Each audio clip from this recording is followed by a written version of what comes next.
오늘은 우리 민족의 기쁨의 날이었던 광복절을 감사하며 드리는 광복절 감사 주일입니다.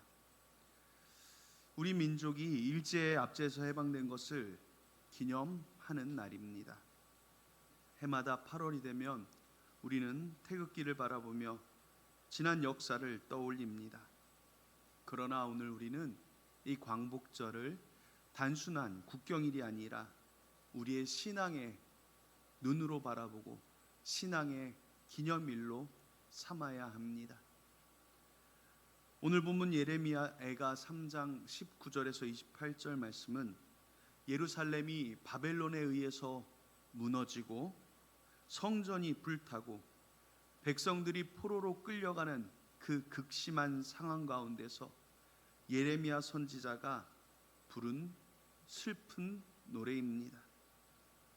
예레미야 선지자는 나라를 잃은 슬픔을 온몸으로 겪으며 이 애가를 기록했습니다. 예레미야 선지자는 이 고난을 가볍게 보지 않았습니다.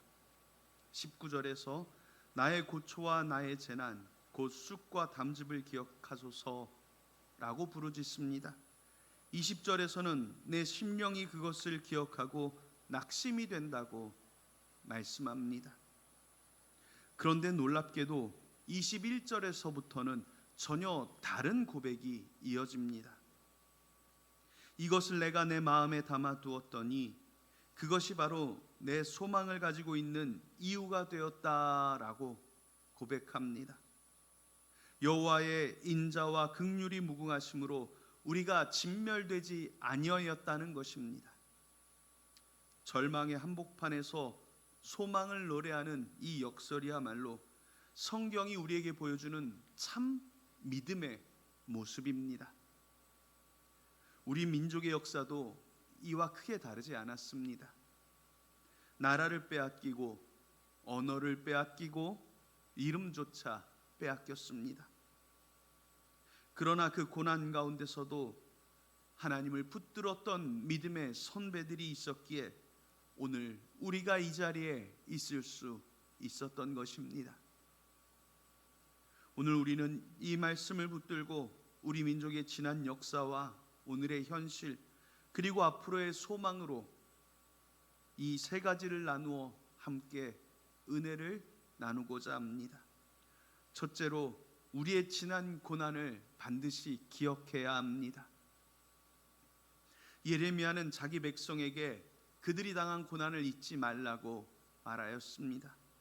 기억한다는 것은 단순히 지난 일을 회상하는 것이 아닙니다. 그 아픔을 마음에 담아두고 그 안에 하나님의 뜻을 발견하는 것입니다. 우리 민족에게도 결코 잊을 수 없는 고난의 시간이 있었지요. 1910년부터 1945년까지 이어진 35년간의 일제 강점기입니다. 나라를 빼앗기고 언어를 빼앗기고 이름조차 빼앗던 기간입니다.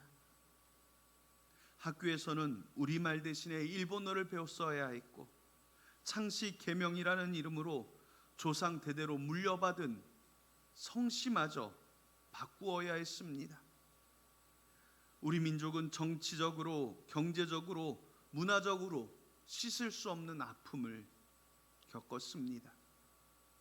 강제징용과 위안부 문제와 같은 상처는 지금도 아물지 않은 문제입니다. 그리고 그 고난의 시대 한복판에 우리 교회가 있었습니다. 일제는 신사참배를 강요하며 교회를 압박했습니다. 처음에는 이것이 단순한 국가 의례라고 회유했지만 실상은 신앙의 정체성을 뿌리채 흔들려는 우상 숭배 강요였습니다.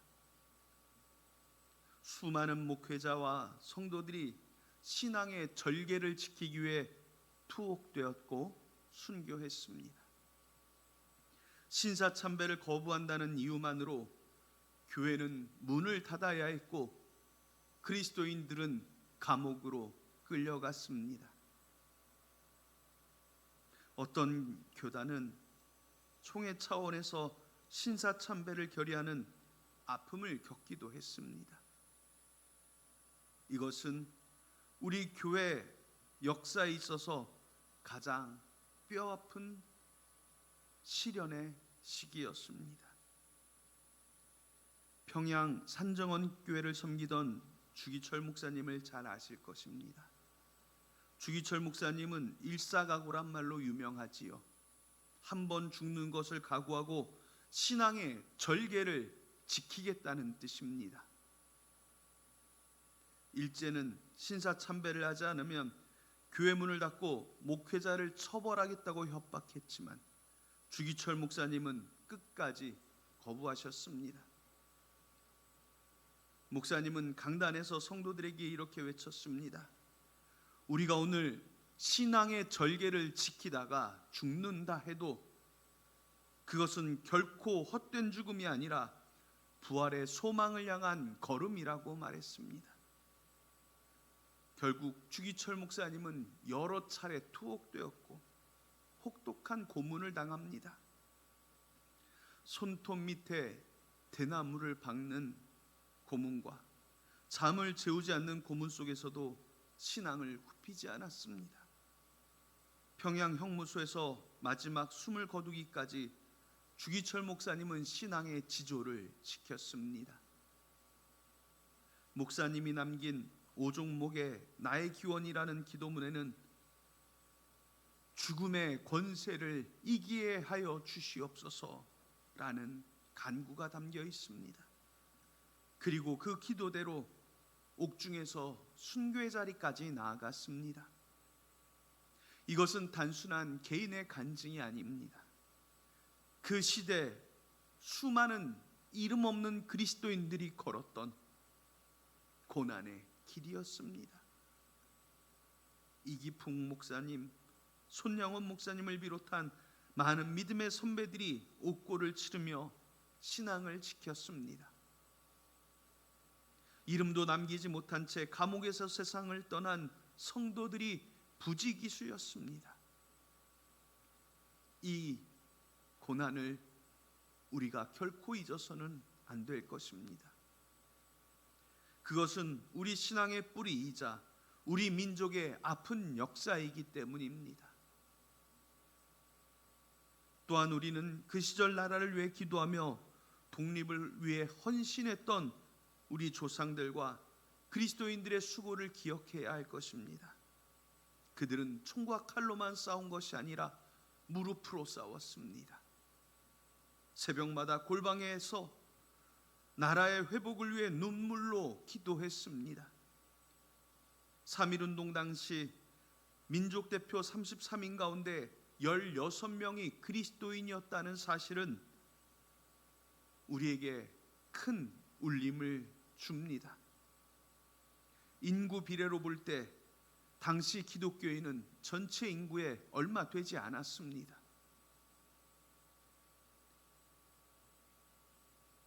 하지만 독립운동에 헌신한 비율은 그보다 훨씬 높았습니다. 이것은 결코 우연이 아닙니다. 하나님을 믿는 믿음으로 그들은 불의에 맞서 분연하게 일어섰던 것입니다. 이것이 바로 오늘 우리가 광복절을 그저 국경일로만이 아니라 신앙의 절기로도 기억해야 하는 이유일 것입니다. 사랑하는 여러분, 우리 자녀 세대가 이 역사를 잊지 않도록 해야 합니다. 우리 교회가 계속 이 신앙의 유산을 전해야 합니다. 요즘 젊은이들은 일제강점기를 그저 교과서 속의 먼 이야기로만 여기고 있습니다. 그러나 우리는 다음 세대에게 이 역사가 단순한 지식이 아니라 살아있는 신앙의 유산임을 가르쳐야 합니다. 고난 속에서도 하나님을 붙들었던 믿음의 선배들의 이야기를 전하는 것, 그것이 바로 교회가 감당해야 할 또 하나의 사명일 것입니다. 둘째로 하나님께 소망이 있음을 기억해야 합니다. 예레미야는 고난 중에도 여호와의 인자와 긍휼이 무궁하시고 아침마다 새롭다라고 고백합니다. 24절에서 그는 여호와는 나의 기업이시니 그러므로 내가 그를 바라리이다 라고 선언합니다. 이것은 모든 것을 잃어버린 자의 절망적 고백이 아니라 오히려 모든 것을 잃었어도 하나님만은 잃지 않겠다는 담대한 고백입니다. 우리 민족의 역사도 그랬습니다. 나라를 잃은 백성들에게 유일한 소망은 오직 하나님이었습니다. 그 시절 민족교회는 나라를 위해 기도하기를 쉬지 않았습니다. 수많은 그리스도인들이 목숨을 아끼지 않고 독립운동에 헌신했습니다. 이승훈 장로님, 안창호 선생님, 유관순 열사와 같은 분들이 신앙의 확신 위에서 독립운동의 몸을 던졌습니다. 유관순 열사는 감옥에서도 찬송을 부르며 신앙을 지켰고 결국 옥중에서 순국하셨습니다. 이분들은 인간의 힘이나 정치적 세력이 아니라 오직 하나님께만 참된 소망이 있음을 알았기에 포기하지 않았습니다. 피를 흘려가며 싸웠고 안타깝게도 우리 손으로 일궈낸 해방은 아니었지만 하나님의 은혜 가운데 우리는 다시 일어날 수 있었습니다. 그리고 이 소망은 해방 이후에도 계속되었지요. 1970년대, 80년대를 지나며 우리 한국교회는 유례없는 부흥의 시기를 지났습니다. 그 시절 성도들은 매일 새벽마다 교회의 문을 열고 나라와 민족을 위해 기도했습니다.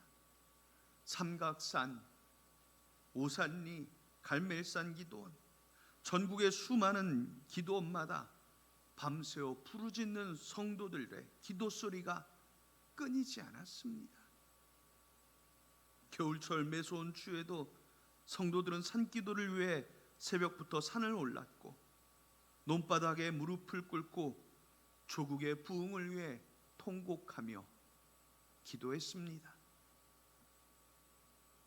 전쟁의 폐허 속에서 세계 최빈국이었던 이 나라가 오늘날 세계 속에서 눈부신 경제 성장을 이룬 나라가 된 배경에는 바로 이 기도의 능력이 있었습니다. 사람들은 이를 한강의 기적이라고 부르지만 우리 믿음의 눈으로 보면 그것은 새벽마다 무릎을 꿇었던 성도들의 눈물의 응답이었습니다. 그 시절 한국교회는 세계 선교 역사에서도 유례를 찾기 힘든 부흥을 경험했습니다. 세계에서 가장 큰 교회들이 이 땅에 세워졌고 수많은 청년들이 목회자와 선교사로 헌신했습니다. 이것은 단순한 종교적인 현상이 아니라 하나님께서 우리 민족을 향해 베푸신 특별한 은혜였습니다. 오늘 2026년 대한민국은 세계 속에서 경제와 문화 여러 가지 면에서 놀라운 자리에 서 있습니다. K-팝과 한국 영화가 전 세계인의 사랑을 받고 우리나라의 기술력은 세계를 선도하고 있습니다. 이것은 결코 우연이 아닙니다. 하나님의 은혜와 우리 믿음의 선배들의 기도의 열매입니다. 그렇다면 오늘 우리는 어떻게 살아야 하겠습니까? 그때 교회가 나라와 민족을 위해 기도했던 것처럼 오늘 우리 예본교회도 계속해서 나라와 민족을 위해 기도하는 교회가 되어야 합니다. 그리고 그 기도는 단순히 우리끼리의 신앙에서만 머물러서는 안 됩니다. 밖으로 흘러가야 합니다. 우리에게 주신 복음은 이웃에게 전하는 복음이 되어야 합니다. 이것이 우리가 받은 사명입니다. 지난 세대가 나라와 민족을 위해 기도했던 것처럼 우리는 이 시대에 잃어버린 영혼들을 위해 기도하고 그들에게 복음을 전해야 합니다. 예수님께서는 마태복음 28장에 너희는 가서 모든 민족을 제자로 삼으라고 말씀하셨습니다. 이 명령은 오늘 우리에게 여전히 유효합니다. 우리 교회가 품고 있는 300명의 성도와 30명의 선교사를 파송하는 비전도 바로 이 정신 위에 있는 것입니다. 나라를 사랑하고 민족을 사랑하는 신앙은 결국 영혼을 사랑하고 복음을 전하는 사명으로 이어져야 합니다. 우리가 받은 이 복음의 은혜를 나만 누리고 끝내는 것이 아니라 이웃에게, 다음 세대에게, 그리고 열방에게 전해야 할 책임이 저와 여러분들에게 있습니다. 셋째로, 하나님이 이 나라를 부흥하게 하시기를 간구해야 합니다. 이제 우리 민족과 교회 앞날을 바라보아야 합니다. 오늘날 이 사회는 여러 통계 앞에서 비관적인 이야기를 말합니다. 인구는 계속해서 감소하고 있고 다음 세대를 걱정하는 목소리가 높습니다. 저출산 문제는 이제 국가적 위기로까지 이어져 있습니다. 경제 상황도 앞으로 어떻게 될지 아무도 확신 있게 말할 수 없습니다. 교회 학교는 점점 아이들의 숫자가 줄어들고 있고 많은 교회들이 어려움을 겪고 있습니다. 세상은 한국 교회의 미래에 대해서도 부정적인 전망을 쏟아냅니다. 그러나 사랑하는 여러분, 우리는 세상적인 통계를 보며 그 수치에 일희일비할 존재가 아닙니다. 예레미야는 예루살렘이 완전히 무너진 폐허 속에서도 소망을 노래했습니다. 그가 바라본 것은 상황이 아니라 하나님이었습니다. 22절과 23절에서 예레미야는 여호와의 인자와 긍휼이 무궁하시며 이것이 아침마다 새롭다고 고백합니다. 24절에서는 여호와는 나의 기업이시니 그러므로 내가 그를 바라리이다 고백합니다. 우리도 오늘 이 고백이 필요합니다. 우리의 소망은 인구 통계나 경제 지표에 있지 않습니다. 우리의 소망은 오직 우리를 위해 십자가에서 죽으시고 부활하신 예수 그리스도께 있습니다. 예수님만이 우리의 구원자이심을 믿고 그 십자가의 은혜를 구하십시오. 돌아보면 우리 민족의 역사는 언제나 인간의 계산을 뛰어넘는 하나님의 은혜의 역사들이었습니다.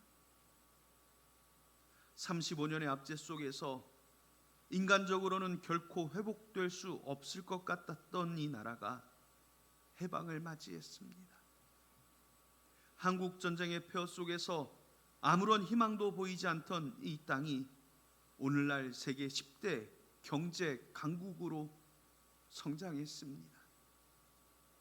이 모든 것이 인간의 능력이 아니라 하나님의 은혜였음을 우리는 신앙의 눈으로 고백해야 합니다. 그래서 오늘 우리가 마주한 인구 감소와 경제 불확실성이라는 문제, 세계의 전쟁들의 문제 앞에서도 우리의 태도는 달라야 합니다. 절망하고 낙심하는 것이 아니라 다시 한번 하나님께 부르짖어야 합니다. 우리 민족을 일제의 압제 속에서도 해방시키신 분이 하나님이셨습니다. 폐허 속에서 이 나라를 다시 일으키신 분도 하나님이셨습니다. 그렇다면 오늘 이 어려운 시대 가운데서도 우리 민족과 교회를 부흥하게 하실 분은 오직 한 분, 하나님이신 줄로 믿으시기 바랍니다. 우리의 앞날은 세상의 형편에 달려 있는 것이 아니라 우리를 향하신 하나님의 신실하심에 달려 있습니다. 그러므로 우리는 낙심하지 말고 더욱 하나님을 신뢰하며 기도해야 합니다. 우리 교회가 계속해서 새벽마다 무릎을 꿇고 나라와 민족을 위해 기도하는 교회, 다음 세대를 품고 기도하는 교회, 잃어버린 영혼을 향해 복음을 들고 나가는 교회가 될 때 하나님께서는 다시 한번 이 땅에 부흥의 역사를 허락하실 줄 믿습니다. 예레미야서 3장 26절에 예레미야 애가 3장 26절에 사람이 여호와의 구원을 바라고 잠잠히 기다림이 좋도다 말씀하셨습니다. 우리는 조급함으로 낙심하지 말고 잠잠히 하나님을 바라보며 기다리는 믿음의 백성이 되어야 합니다. 사랑하는 성도 여러분, 오늘 광복절을 맞이하며 우리는 세 가지를 마음에 새깁니다. 먼저 우리 민족과 교회가 지나온 고난의 역사를 기억해야 합니다. 그 고난 속에서 신앙의 절개를 지킨 믿음의 선배들의 헌신을 잊지 말아야 합니다. 둘째로 우리의 참된 소망은 오직 하나님께 있음을 다시 고백합시다. 지난 시대 기도로 나라를 일으켰던 것처럼 오늘도 우리는 기도의 자리를 지키며 전도의 사명을 감당해야 합니다. 마지막으로 앞으로 우리 민족과 교회의 부흥도 오직 하나님께 달려있음을 믿고 십자가를 바라보며 묵묵히 잠잠히 나가는 성도들이 됩시다. 여호와의 인자하심, 긍휼하심이 무궁함으로 우리가 진멸되지 아니할 것입니다. 이 말씀이 오늘 우리 모두의 고백이 되기를 바랍니다. 우리 민족을 해방시키신 하나님, 우리 교회를 여기까지 인도하신 그 하나님께서 앞으로도 이 나라와 우리 예본교회를 붙드시고 새로운 부흥의 역사를 허락하시기를 축복합니다. 인간의 눈으로 볼 때 절망적인 상황 속에서도 하나님의 손길은 결코 멈춘 적이 없었습니다. 오늘 우리 시대 이 어려움 속에서도 그 동일하신 하나님께서 임마누엘 우리와 함께 하십니다. 우리 모두 이 소망을 품고 날마다 기도하며 이웃에게 복음을 전하는 사명자로 살아가는 저와 여러분들이 되시기를 예수 그리스도의 이름으로 축원합니다. 기도하겠습니다. 하나님, 이 광복절을 맞이하며 우리 민족을 사랑하신 하나님의 은혜를 돌아보고 우리 민족에게 부어주신 주의 은혜를 찬송하며 이제 앞으로 이 민족에게 더욱 큰 은혜 부어주시기를 소망합니다. 사랑하는 성도들, 나라를 사랑하며 민족을 사랑하는 그 마음 그대로 나라와 민족을 위하여 기도할 때마다 하나님, 우리나라에 복 주시고 우리 민족에게 부흥을 허락하여 주시옵소서. 우리가 믿는 대로 강구하여 하나님의 은혜와 축복을 누리는 교회, 하나님의 축복과 부흥을 누리는 대한민국 되게 하여 주시기를 예수님의 이름으로 기도합니다. 아멘.